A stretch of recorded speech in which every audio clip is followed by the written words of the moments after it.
ก็บ่อยู่ก็สิว่าหยังน่ะบ่อยู่เลยกลับไปกลับแล้วเดี๋ยวนี้ตัวว่าได้บ่อยู่เด้อบ่อยู่ติงบ่ได้อยากมาใกล้ตัวหรอกนะมาก็มาแต่งฉันเอามานี่คุยเรื่องดินนี่แล้ว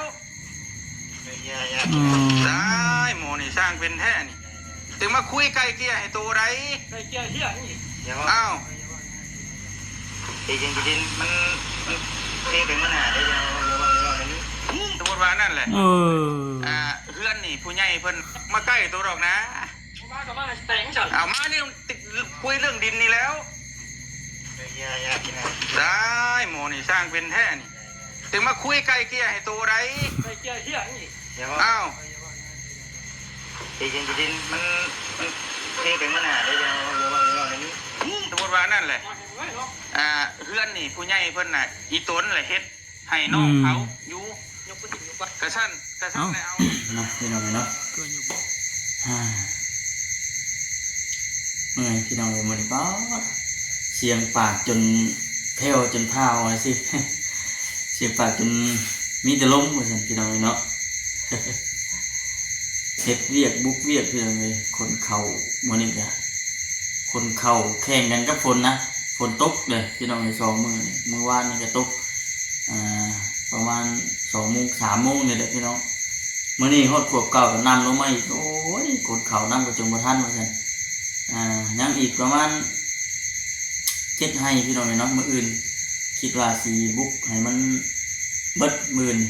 คิดว่าสิมัดให้มันแล้วก็คนขึ้นมาอันนั้นพี่น้องเนาะยังแต่ให้น้อยมื้อนี้น่ะบุกเต็มที่ได้ยัน3 ให้เพราะว่าให้ใหญ่แน่นะพี่น้องเขาเฮาตัดเนี่ยมันบ่คือเขาเฮาเกี่ยวบัดเขาเกี่ยวมันก็สิสบายอีกแบบนึงเวลาตอนเฮามัดแต่ว่าเขาตัดนี่มันสิยากแน่มัดน้ำแน่แล้วก็เก็บไปน้ำนะพี่น้องเนาะก็จนบ่ได้มีเวลาถ่ายคลิปให้เจ้าอีซีได้เบิ่งนะเนี่ยจังหวะเจ้าของก็บุกเวียกแน่2-3 มื้อแล้วล่ะพี่น้องบ่ได้ออกไปข้างนอกก็จังได๋ก็อย่าเฝ้าเข้ามาเบิ่งมาชมแล้วก็อย่าพากดข้ามโฆษณาเด้อพี่น้องเด้อเนาะคลิปนี้ก็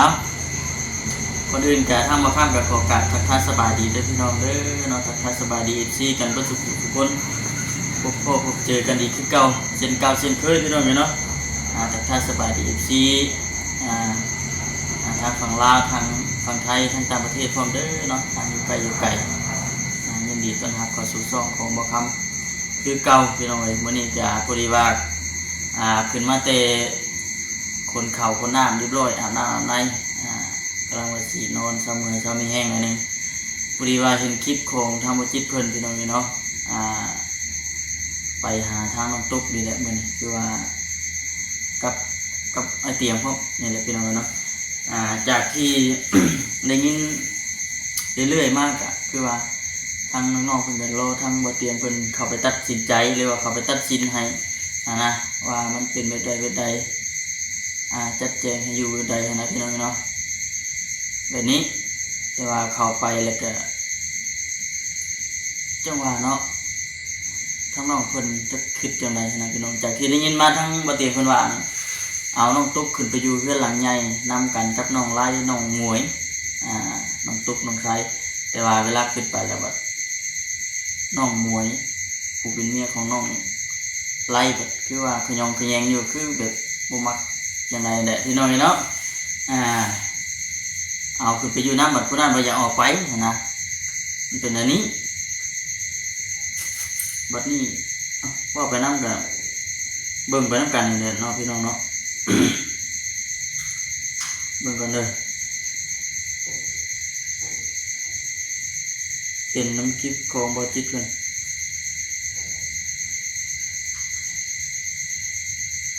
อันนี้เบิ่งช็อตหนากันเลยพี่น้องเด้อโหดแห้งดีน้องไล่จนยางหนีออกจากในบอกในบ้านเลยนะบัดนี้คือสีเมนนั้นปิดตำนานเลยพี่น้องปิดตำนานน้องตุ๊กน้องไส้น้องไล่บ่เตรียมเจอแบบนี้ต้องถึงในบ้านด่วน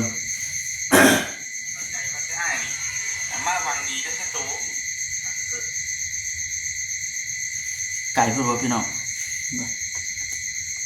อันนี้นะพี่น้องเลยเนาะเพราะว่าธรรมคำไม่ได้ออกไปข้างนอกไม่ได้ออกไปถ่ายคลิปนะก็เลยเห็นคลิปของบทจิตเพิ่นก็เลยให้กับอีซีได้เบิ่งน้ำกันทางนี้เราชินอนแหละพี่น้องเลยเนาะคนได้เห็นตัวได้เนี่ยไม่ติงใช่ไหมเอ้าพวกน้องคนได้อยากได้นะไม่หมดอ่ะดินจะไม่เขาเคยอยากได้เนี่ยกาแฟก็หูดีว่าเขาไม่ได้จะวางอยากได้เนี่ยแต่ว่าจะให้มันให้มันที่ไกลเกียร์คือเพิ่นตอนเพิ่นดินได้ชาติน่ะก็เพิ่นดินนิดน้อยและเพิ่นจะอีต้นเนาะนิดน้อยเลยไอ้มีของต้นของเขาตะกี้น่ะพวกใหญ่เพิ่นบ่ได้เฮ็ดชื่อจะดินให้ตะกี้น่ะแต่วันนี้น่ะเพิ่นก็ลองอธิบายให้ด้านฟังน้องตุ๊กกับแล้วก็น้องมิกแล้วก็น้องมิกมันมีตัวเล็กน้อยเลยมันอยู่น้ำตู้น้อยแต่ดีอยู่บริเวณนั้นเพิ่นเห็นเลยอีต้นแต่ที่ตรงที่ต้องการเพิ่นนั่นแหละก็หมายนะแล้ววันนี้แหละมันเวลาลงเลยมาหลายปีนะก็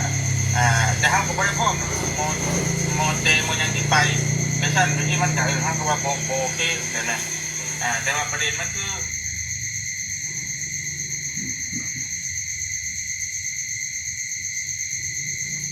ตอนนี้น้องก็อยู่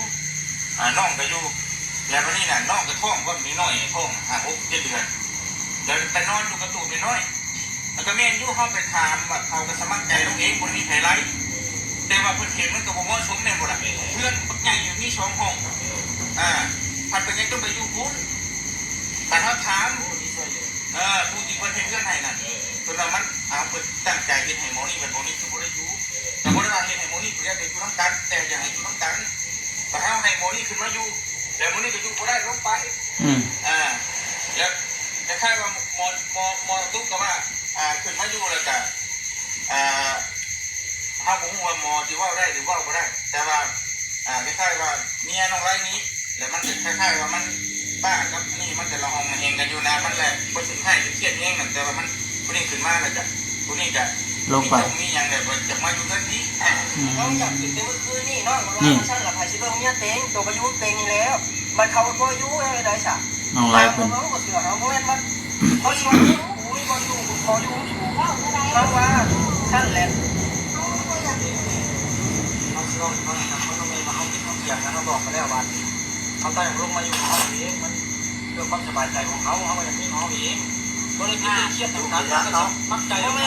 น้องนี้ก็ได้ชิมเมื่ออยู่กันมีอย่างเต็มที่นี่น้องว่าท่านใครชิมเมียเต็งกับเขากระชายแค่ไม่ได้จ่าเขาก็ว่าเขาเก่าชิมพ่อแล้วก็ได้ไม่ได้อย่างนี้เลยพี่น้อ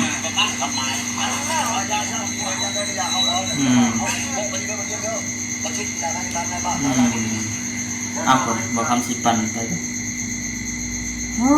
น้องพี่น้องเนาะเป็นนั่นนี่แหละปะคลิปนี้ใช่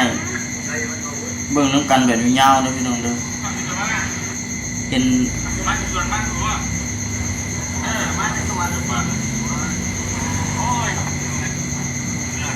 เป็นปฏิกิริยาของน้องไลฟ์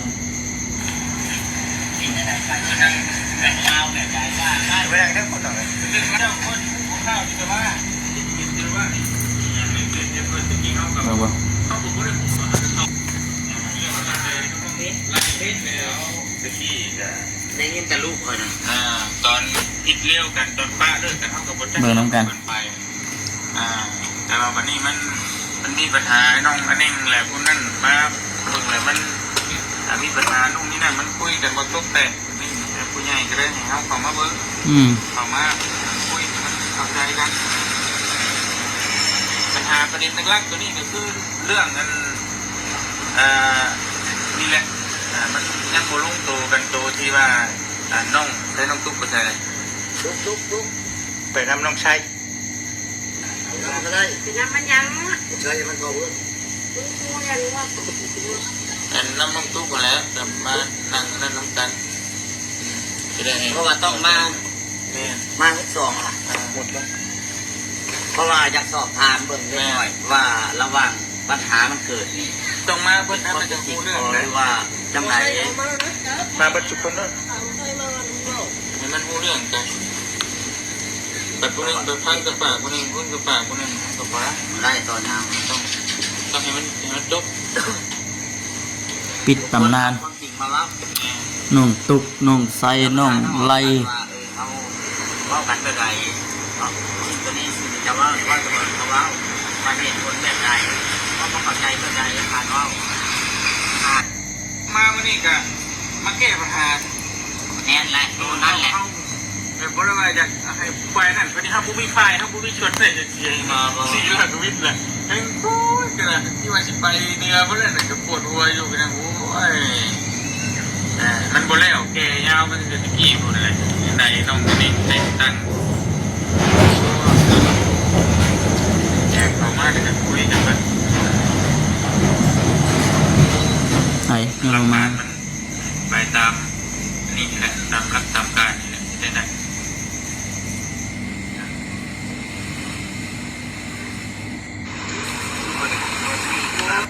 เขาจะออกไปของเขาเอง แต่ตั้งแต่ของเขาเอง ไอ้เขากระบอกแล้วเรื่องว่าอยู่ปกติคือว่า หมอใช้มันมีปัญหาอย่างนี้แต่เขาจะอยู่ของเขาเองแบบนี้นะเขาก็ว่าไม่มีใครยุ่งกันตลอดไปเนาะเขาจะออกไปของเขาเองแต่ตั้งแต่ อยากแช่อารมณ์ในจังหน่อยหนึ่งเนาะน้องเพิ่น เขาไปอยู่แม่ของเขาแบบนั้นแต่เอ้ยเขาอยู่เขานั่งกันออกอยู่เนาะผมแม่ที่ว่าเขามาอยู่แล้วเขาปุ๊บปั๊บออกแบบนั่นน่ะแต่เอ้ยเขาอยู่ที่กะตู่ไม่นานเขาปุ๊บก่อนนั้นว่าเอ้ยเขานี้ โอ้ยกูอยู่หลายปีแล้ว หลายปีแล้วแล้วว่าอย่างที่ว่าเขาไล่นอกไล่ตรงนี้กระทำเขาเพิ่งเขาไม่ได้ไล่เขาว่าเขาจะของจริงเขา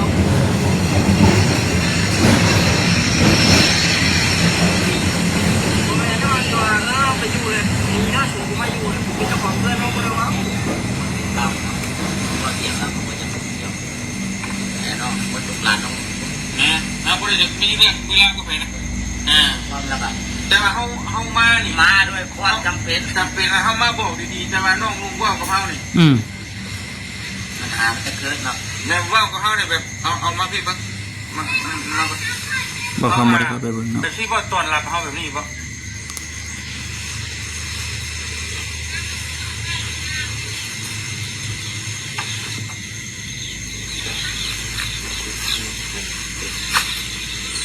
ล้วนแล้วแต่เครือญาติเจ้าของถ้าใส่ก็บนาใส่อารมณ์ บอกเขาบอกให้มันแล้วเขาน่ะเพื่อนถามว่าชิมาถามแล้วเขาก็ยืนยันเท่าเก่าแล้วให้ไปถามใช่คุ้งเราเว่าชิมาถามแล้วเขามันแล้วนะเขาเมื่อยว่าความเก่านั่นน่ะ ถามก็ต้องคุยกันดีๆหลายๆต้อง เขามันแล้วนะเขาว่าอยู่ เข้าใจ มัน แต่ว่าเจ้าหูต้นกำเนิด แมนคือตัวอยู่นั่นเลยตัวอธิบาย คือทับเตียงนี่ก็เป็นอ้ายเป็นน้องเจ้าเอาได้สนะฐานะไอ้น้องกับแม่วันนี้เจ้าได้มานี่ได้กับทับเตียงสะพานบุญเนาะแล้วก็เจ้าก็ได้ครอบครัวพ่อเจ้าก็ได้จากทับเตียงแต่ว่ามีอย่างลุ้มกันบ่ควรใช้อารมณ์บ่ควรอย่างต่างๆเพราะว่าเขาเอิ้นความเป็นมนุษย์ต่อกัน ติงผู้เด็กมาใกล้เราหรอกนะ ไอ้อย่าเล่าไอ้เล่าก่อนทันไอ้เล่าแห้งไหนไอ้บอกว่าไหนเขาอยู่ไหนไอ้บอกให้ออกให้มันแล้วเอากันมัน เดินกว่ากับเขาฟังตัวนี้ครับ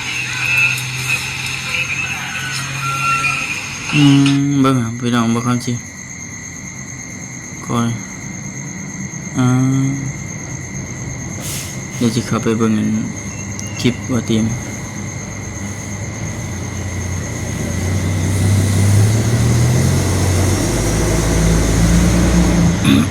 เราจะเข้าไปไกลเกลี่ยเพิ่นว่าคือคือเป็นอันนี้เนาะน้องไซบ่ เอาอยู่กับอยู่กับที่ว่ายังน่ะ กลับไป กลับแล้วเดี๋ยวนี้ ตัวว่าได้บ่บ่อยู่เด้อ กูอยู่ไป ติงผู้เด็กมาใกล้ตัวหรอกนะ มากับมาแต่งฉัน เอามานี่คุยเรื่องดินนี่แล้วได้หมอนี่สร้างเป็นแท้นี่ถึงมาคุยไกลเกลี่ยให้ตัวไร ใส่เกียร์เฮียนี่ อ้าว จริงมันเทเป็นปัญหาได้ยังว่านี้ตัว ติว่านั่นแหละ เออ เพื่อนนี่ผู้ใหญ่เพิ่นมาใกล้ตัวดอกนะ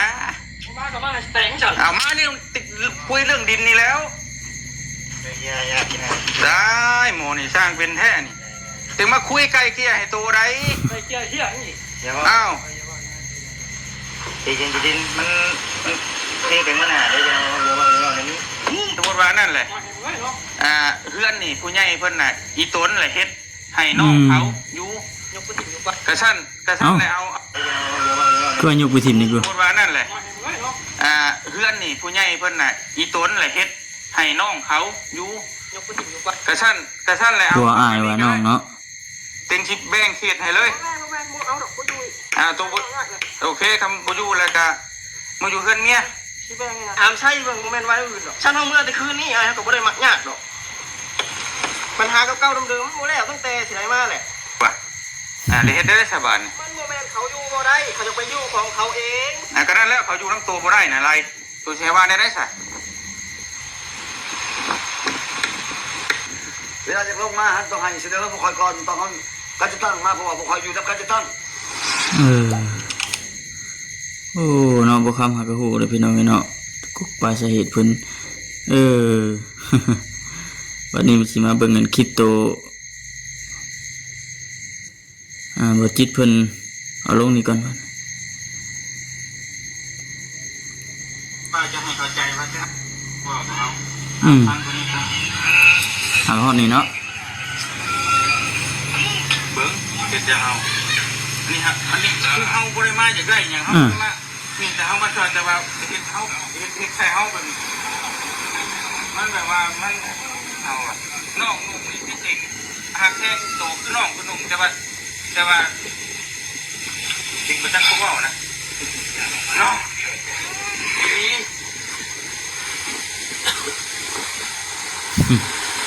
โอ้ยต้องเข้าใจดิคนเมื่อยมึงมาเมื่อยกับความเก่ามาเมื่อยความเก่าเขายืนยันอะไรดิเขายืนยันว่าเขารู้ปัญหาเนาะ แม่เขาเป็นพฤติกรรมและการกระทำอันนี้เอาบ่ได้ว่าเอาหรือว่าพ่อเฒ่าก็ได้เอาก็ได้เนาะถ้าเป็นร้านเคยถ้าเป็นร้านชายเนาะแต่ระหว่างเจ้ากับบ้านเตียงก็คือกันแต่ว่าพฤติกรรมและการกระทำมันแบบนี้แล้วคุณกับผู้มีบุญคุณ อืม เจ้าเข้าใจ อืม มันแบบนี้แล้วคุณกับผู้มีบุญคุณ อืม เนาะแบบยักตียักหาแบบท่าทายทั้งหมดกับพ่อแม่นี่อยู่ในคลิปมันมี อืม นี่เหี้ยซัดนะมันบ่ได้จะว่าไอ้เหี้ยไอ้ซัดมันบ่ได้อาจจะทุกเสาทุกยังใส่บางที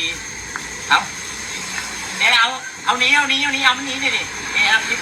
เอาเมื่อแป๊บเดียวเอาเข้าใจไหมว่า อืม อันนั้นการกระทำของเจ้าอันนั้นคือว่าผิดเด็ด อืม เพราะว่าการกระทำน่ะ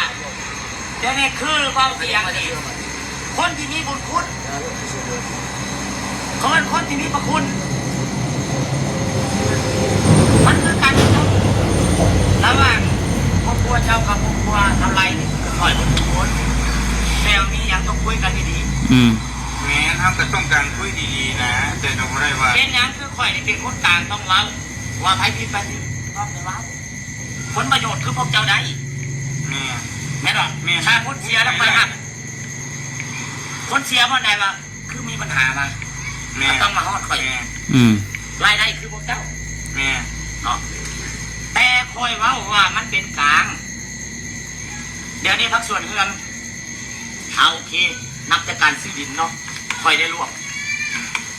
ทุกอย่าง ได้ แม่นป่ะอย่างคอยได้รวบทุกอย่างว่าการเดี๋ยวนี้จะช่วยเหลือเท่าไล่กับนางแต่เนาะคอยทำพูดทุกอย่างเมื่อก่อนคอยประทานนั้นได้เป็นให้บ้านเนาะ แม่ หลายปีแล้วคอยมีส่วนร่วมเนาะการซื้อการขายคนมีส่วนร่วมว่าไม่ได้แต่ว่าระหว่างครอบครัวพวกเจ้าระหว่างนางแต่เท่าไรนี่มันมีนางตุ๊กนางอย่างนางเด็กนางเล็ก แม่ เนาะมันมีอยู่ทั้งหมด5 คนหรือ4 คนอันนั้นคือครอบครัวพวกเจ้า อืม เนาะมาเนี่ยว่าเรื่องสะพานบุญคุณซื้อให้ถึงกันให้มอบ คือว่าแล้วแต่ว่าระหว่างพวกเจ้าแต่งแยกเนาะแต่งแยกกันระหว่างครอบครัวเนี่ยพวกเขาบุกหูแม่เพราะว่าไผ่ผิดไผ่ถือและเท่าไล่กับนางแต่ในไผ่หนีไผ่อยู่ แล้วไผ่ผิดไผ่พวกข่อยนี่โอ้โหจะมือพวกเจ้าอยากอยู่เนาะคือนางแต่คือกันหูจะมืออยากอยู่เข้าใจป่ะมือนี้นี่โบหูมันแตกต่างระหว่างครอบครัวเท่าอากับนางจอยเนาะแตกต่างกันน้อยนึงเพราะว่าเขาสองคนนี้เขาทะเลาะกันแย่งกันเขามาแจ้งเอาว่าพวกเขาอยู่ด้วยกันไปซะก่อนเขาไปแล้วมาเคลียร์มาได้ก็คือว่าเขาไปยกเลิกสละสิทธิ์แต่กองเขาก็เอาตัวที่ผู้ใจบุญมาอุปถัมภ์ตัวช่วยเหลือเพื่อนยินดีโยนคืนให้แล้วจะไปช่วยกับคนอื่นเนาะสมมติเพื่อนก็จะช่วยคนอื่นเลยเอาตัวที่เขาอาอยู่ช่วยคนอื่นมันเป็นนะเพราะว่าเขารู้ว่าเขายิดกันแล้วมาไก่เคียให้ยิดไปตื่นถ้าให้ยิดนี้มันบอกให้อยู่บ่ยิดก็ต้องอยู่มันเป็นสะพานบุญเด็กบ่แม่ว่าสิ่งสงสารเขาเจ้าได้เป็นสะพานบุญไม่รักเขาเสียสละแบบนี้มันเป็นอย่างที่เอาแบบไหนมาเป็นอย่างที่นี่มันไม่ได้ส่วนห่วง เบิ่งไปทำกันยาวๆเด้อพี่น้องเด้อ เนาะกำลังนั่งตุ้มกับเอาไล่เราอย่างมันมีส่วนห่วงกันแต่ว่ามันข้อพิพาทปัญหามันจะเกิดปัญหามาแล้ววันเอิญใช่อารมณ์คือถ้าเสียงโดยที่บริษัทนุ่งเกี้ยวพอแล้วแต่ผู้ใหญ่ใจดีนั่นผู้เอาอุ้มมาทำนะเพราะว่ามันเป็นจังสั้นเห็นนั่งตุ๊กนี่อยู่ในตุกก็พ่ออยู่เพิ่นมาถ่ายทำคนอื่นโดยที่คนอื่นมาถ่ายเขาเตรียมมาถ่ายเนาะโดยที่เพิ่นเห็นนั่งตุ๊กอยู่ในตุกนั่นว่าบ่มีเงินอยู่มาเบิ่งตัวจริงเนาะเพิ่นก็จำเป็นโทรหาเท่าเตียงต้นฉบับเลยว่าเป็นคนอุปถัมภ์ว่าเป็นอย่างนั้นตุ๊กติดไปนั่นไปแล้วจำบ่ได้อยู่มันหักแล้วก็มาแล้วเท่าไรใส่อารมณ์หน่อยนึงก็ถือว่าที่พลาดบอกว่าทางเป็นน้องไล่เป็นยังอันนี้อยู่ก็คือสองคนเลยท่านเนี่ยสองคนเลยสิแต่ว่าสองเลยเป็นแบบแม่คือที่ว่าชัดปุ๊บชัดตู้ทั้งไม่กี่นี่กับมอไซค์แต่เขาก็บอกได้ว่านะเรื่องนั้นคือไปว่าจะให้เข้าใจว่าจะให้นี่มาวังดีก็จะโตคนได้คือได้ตัวได้เนี่ยเมื่อจริงจะมาเอาฮุบมองก็เคยอยากได้นะไม่หมดละ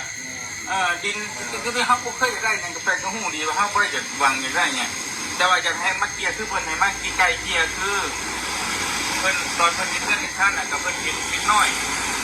เลยเพิ่นจะอีกต้นเนาะนิดน้อยเลยให้มีผู้ต้นของเขาตะกี้แต่ผู้ใหญ่เพิ่นผู้ใดก็ชื่อตะดินไทยตะกี้นะแต่วันนี้กับเพิ่นก็เลยแบบน้องตุ๊กกับแล้วก็น้องมิกแล้วก็น้องป้าครับนี่มันจะลองเห็นกันอยู่นะมันแหละคนถึงให้เจ้าพ่อท่านนะมันบอกคือสงบสงบไทยก็ได้อยากมาเนี่ยเขาก็ว่ามีได้ยินของเจ้าเขาก็ได้อยากมาแต่เราเรื่องพิษ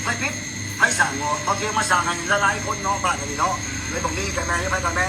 แต่เขาบอกมีเรื่องมันมีเรื่องอันนี้ผู้เป็นพ่อเพิ่นมาเรามันไม่เรื่องอะไรเปล่าเรื่องจะจนเอาเพื่อนเอาเพื่อนเลยแล้วยักษ์คนอื่นทำอะไรได้แต่ไม่เท่าที่ว่ามาผู้สร้างไม่ได้ไปสั่งเรื่องนะไปสั่งเอาแท้สั่งระหว่างของแต่ท่านเจ้าเลยเกี่ยวเอาระหว่างคนคนทั้งเจ้าเจ้าตัวว่าเขาพูดว่าไม่ได้เนี่ยไม่ได้เนี่ยเป็นนักทำนาย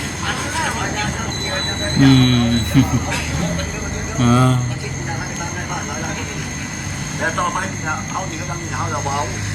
มันสอเอา2 มื้อ 3 มื้อที่นี่เช้าเอาไปบ้านก็จะได้กินนะครับว่าเพราะกลัวเขาไม่มีความสงบเขาก็บอกว่าแล้วเสนอไว้ค่าโต๊ะเอาปล่อยเอาเดี๋ยวจะใช้ไฟกระหายอยู่ไฟก็ปล่อยอยู่ระดับนี้บอกเอาลงมาเลยเขาบอกแบบนี้เดี๋ยวมีความสงบเนี่ยแกไปเนาะเขาตัดสินใจแล้วปล่อยเขาจะหมดมาแค่นั้นแหละมันก็สะดวกเพิ่มถ่ายทอดไปมาเพื่อจะเพิ่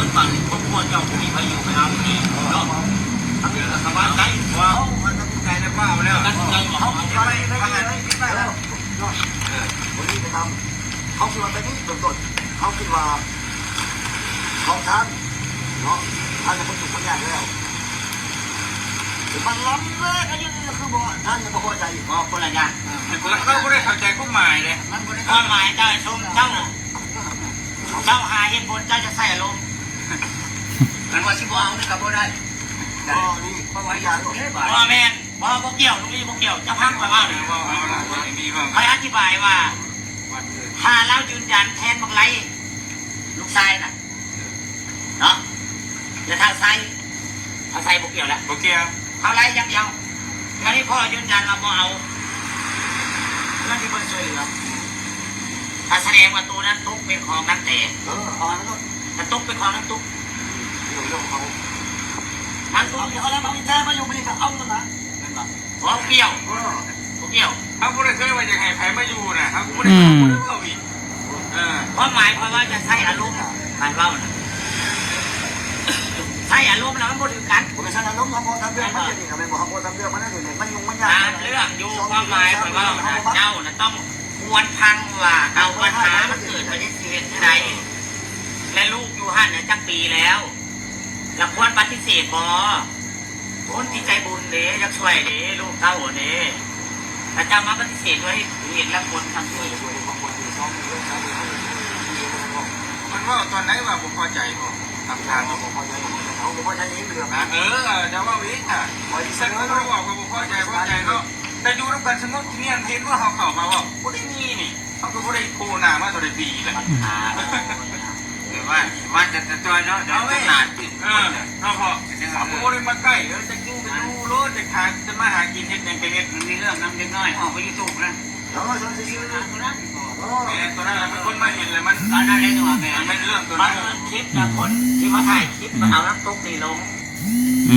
หมอจิตเพิ่นโทรมาพอดีพี่น้องเนาะเดี๋ยวสิรับสายไปก่อนเด้อพี่น้องเด้อ